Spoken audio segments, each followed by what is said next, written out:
Why do some people pull away the moment you get close? Why does love with them feel like reaching for someone who's always just slightly out of emotional reach? Let's pause for a second. Notice your breath. Maybe it caught for a moment because this question touches something familiar. The ache of trying to love someone who seems present but unavailable, warm but unreachable. Emotional unavailability isn't coldness, it's protection. Imagine a heart behind frosted glass. You can see its shape, sense its warmth, but you can't quite touch it. That glass was built long ago, not out of cruelty, but out of necessity. For many emotionally unavailable people, closeness once meant exposure. They learned early that feelings could be used against them, that affection might be withdrawn the moment they relied on it. So, they built distance as a form of safety. Here's the truth. Emotional unavailability often starts as emotional survival. When vulnerability was met with criticism or rejection, the mind made a quiet promise. Don't feel too deeply, it's safer that way. Over time, that promise turns into a reflex. The wall becomes invisible but firm. And even in adulthood, when love arrives, the system still whispers, "Don't trust it, it won't last." Let's slow down. Have you ever noticed how someone like this can seem open at first? Charming, attentive, curious. But then something changes when things start to feel real. The energy shifts. Conversations get lighter, shorter. They start talking about schedules, plans, logistics, anything but emotion. It's not that they stop caring, it's that the feeling of intimacy begins to trigger the same protective instinct that once kept them safe. They might even say things like, "I'm just not good at emotions," or "I need time," or "I'm not ready for something serious." But underneath those words is often something much simpler. "I don't know how to feel safe in closeness." Let's pause again. Notice your shoulders. Maybe they've lifted a little. That familiar tension that comes when you try to understand someone who feels half present. You might think, if I just love them enough, maybe they'll open up. But the truth is, love alone doesn't melt glass. Safety does. For emotionally unavailable people, connection can feel both comforting and threatening at the same time. They want closeness, but it also triggers old alarm bells. The more you reach, the more they retreat. It's not because they don't care, it's because your closeness activates their fear of losing control. You're not overreacting. Your body simply learned that love can feel uncertain. When you sense that distance, you might feel the urge to chase it, to close the gap, to prove your worth. That chase can feel like urgency, but underneath it is fear, the fear of being shut out again. Let's slow down here. Emotional unavailability doesn't always look like indifference. Sometimes it looks like humor in the place of honesty. Sometimes it looks like deep conversations that never turn personal. Sometimes it looks like someone being physically near you, but emotionally miles away. This pattern isn't always about love itself. It's about safety. When someone's nervous system has paired vulnerability with pain, they'll find subtle ways to avoid it, staying busy, intellectualizing feelings, or choosing partners who keep their distance too. The wall doesn't mean they don't feel. It means they feel too much and don't know how to handle it. Keep that thought for a moment. The idea that distance doesn't always mean disinterest. Because once you start seeing that wall not as rejection, but as protection, something inside you begins to soften too. When you start seeing emotional distance as protection instead of rejection, the whole story begins to change. You stop asking, "What's wrong with me?" and start wondering, what might have happened to them? Let's pause for a second. Notice your breath. Maybe there's a quiet sadness there. The realization that someone's inability to connect isn't personal.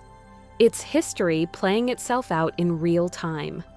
Emotional unavailability often grows from early experiences where emotions weren't safe to express.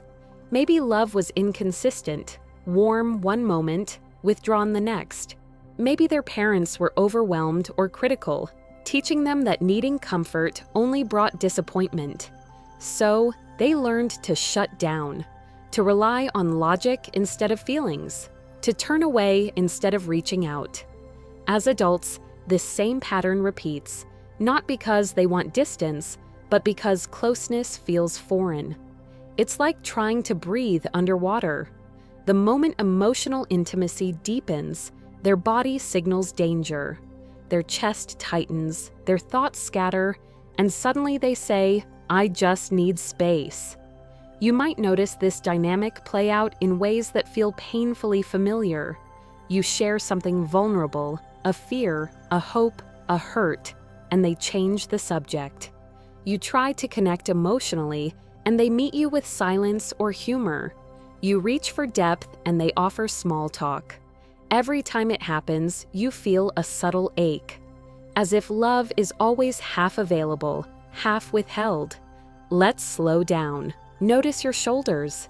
They might be holding tension, that instinctive readiness to close the gap for both of you. Because when you love someone emotionally unavailable, your body often takes on the work of the relationship. You become the feeler for both people, the one who notices, reaches, explains, and holds the emotional weight. Here's the truth. Emotional unavailability doesn't mean someone doesn't care. It means they care in a way that feels manageable to them. Distance is how they stay regulated. Too much closeness feels overwhelming. Too much vulnerability feels unsafe. Their system protects them through avoidance, just as yours might protect you through pursuit. Have you ever noticed this pattern? One person moving closer while the other subtly retreats? It's like a dance that keeps both people from the very closeness they crave. The pursuer fears disconnection, the distancer fears engulfment. Both want love, but their fears pull them in opposite directions. Let's pause again. Take one slow breath. Feel that. The tension between wanting to connect and wanting to feel safe. It's not a flaw, it's an attachment rhythm. When one partner feels unsafe, they reach. When the other feels unsafe, they pull back. If you notice yourself always being the one who reaches, ask what that chase is protecting you from. Often, chasing love helps us avoid the ache of feeling unwanted.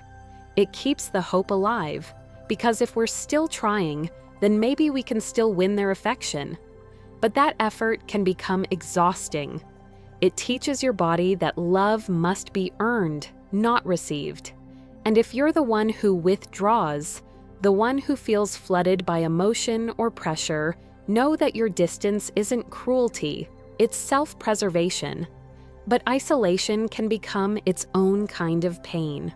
The wall that keeps you safe also keeps you lonely. Let's slow down again. Notice your hands. Maybe you feel them open slightly. That's what compassion does.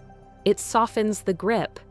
When you can see both roles, the chaser and the distancer, not as right or wrong, but as two nervous systems protecting themselves, you stop fighting to win and start trying to understand. Keep that thought for a moment, because once you begin to recognize what distance really means, you can learn how to meet it differently.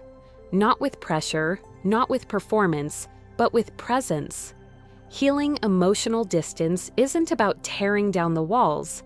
It's about creating safety on both sides of them. You can't force someone to open up, but you can learn how to stay steady when the distance appears. Let's pause for a second. Take a slow breath. Notice the air move through your chest. That rhythm, the inhale and exhale, is what emotional connection needs too. Closeness and space, openness and rest. When someone becomes distant, your instinct may be to close the gap, to talk more, fix more, love harder. But the first step toward healing is to ground yourself before you reach. Feel your feet on the floor, unclench your shoulders, and remind your body, I can stay calm even when someone pulls away. This moment of stillness is where emotional clarity begins. Next, reframe the distance. Instead of thinking, they don't care, try. They're protecting themselves the only way they know how. This doesn't excuse hurtful behavior, but it gives you perspective. Distance isn't about your worth, it's about their fear. When you stop personalizing the wall, you stop letting it define your value. Let's slow down. Notice how your breath feels when you imagine giving someone space, without collapsing into fear. That steadiness, that ability to hold both care and boundaries, is the antidote to emotional unavailability. You can model safety by pacing intimacy. Share honestly, but don't flood. Allow trust to build slowly. When someone begins to open, meet them with presence, not pressure. You're teaching their nervous system that closeness doesn't have to lead to loss of control. And while you hold space for another's walls, you must also turn inward. Ask yourself, where am I emotionally unavailable to myself? Do you dismiss your own needs? Stay strong instead of honest? Emotional availability starts from within. The more you meet your own feelings with curiosity and care, the less you'll chase or fear distance in others. Boundaries help keep you grounded. You can love someone deeply without abandoning yourself to earn connection. Boundaries aren't barriers, they're signals of safety, showing where love can breathe without suffocating. Here's the truth: emotional unavailability isn't healed by intensity, it's healed by consistency. Every calm response, every moment you stay instead of chase, teaches the body that love doesn't require hiding. Over time, the frosted glass softens. You both begin to see through it, not because someone shattered it, but because the warmth of patience melted it. Notice your body again. Maybe your breath feels slower now, or your chest lighter. That's what safety sounds like: quiet, steady, human. Healing this pattern isn't about changing someone else. It's about becoming the kind of presence that doesn't need to force closeness, because it already lives in calm connection. You can't make someone emotionally available, but you can choose to stay open in a way that honors both your heart and your boundaries. Think back to the frosted glass. Real love doesn't break it down. It warms it until both people can see clearly. Sometimes the glass melts. Sometimes you simply learn to walk away with gentleness, knowing you deserve a love that meets you fully. Before you go, tell me in the comments, do you feel safer in closeness or in distance?